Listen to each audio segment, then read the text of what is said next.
Muling binigyang diin ng Department of Human Settlements and Urban Development na hindi kakayaning makapagpatayo ng 6 na milyong pabahay sa loob ng 6 na taon sa ilalim ng Administrasyong Marcos Jr. Nauna na ring inamin ng kalihim ng DSUD na hindi nila natupad ang target na 1 milyong housing units kada taon na naunang ipinangako ng gobyerno dahil daw sa iba't ibang hadlang sa implementasyon ng proyekto. Si Creslin Catarong magbabalita.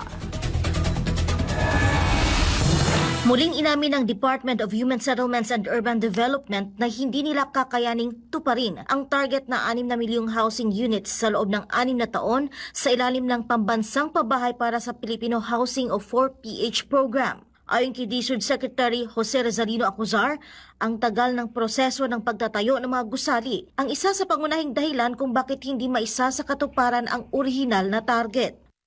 Ngayon pa lang po nagtatayo ng mga building ngayon.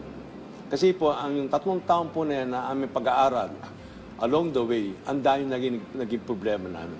Kasi po, kamukha niyan, nung matapos po namin yung programa ng affordability, siyempre, dapat aralin mo yung mga mahihirap kung paano makakabayad. Anong gagawin mo?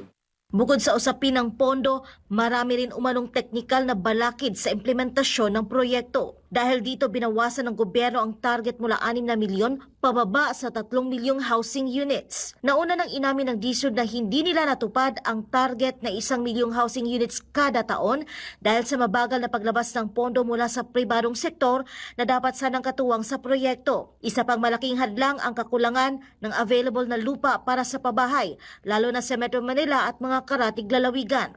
Para matapos po yung building, 2 taon hanggang 3 taon. Para lalo pag high-rise, medium-rise. Kaya po, yung delivery namin matatagalan. Pero po yan, nakalatag na po lahat dyan. Kaya ang maging mangyayari, maliligay na kayo sa listahan ng ating pambansang pabahay. Habang patuloy na itinatayo ang mga pabahay, hinihikayat ng DSUD ang mga informal settler families na magpalista na sa 4PH program ng pamahalaan. Magagawa ito sa pamamagitan ng digitalization efforts ng ahensya sa 4PH website. Ayon kay Acuzar, basta't may trabaho at tumatanggap ng minimum wage, pwedeng mag-apply para sa pabahay. Ang nasabing portal ay magsisilbing isang centralized digital platform na magbibigay ng impormasyon sa mga patakaran ng programa, proseso ng aplikasyon at aktual na pag-usad ng proyekto. Dito po sa portal, kumukuha po tayo ng expression of interest. Tapos at the same time, kumukuha tayo ng kaunting data para po ma-profile natin yung ating mga kababayan na interesado po sumali po dito sa ating programa.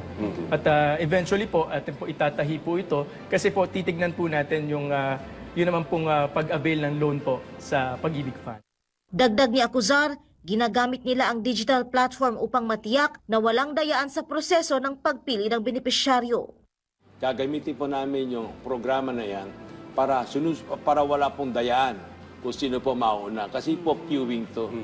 So bago po matapos yung aming Marcos administration, siguro din po namin nasa listahan na kayong lahat ng pambansang pabahay ng ating administration. Kasi po, hindi po namin kayang tapusin yung 6 milyon na bahay sa loob ng 6 na taon.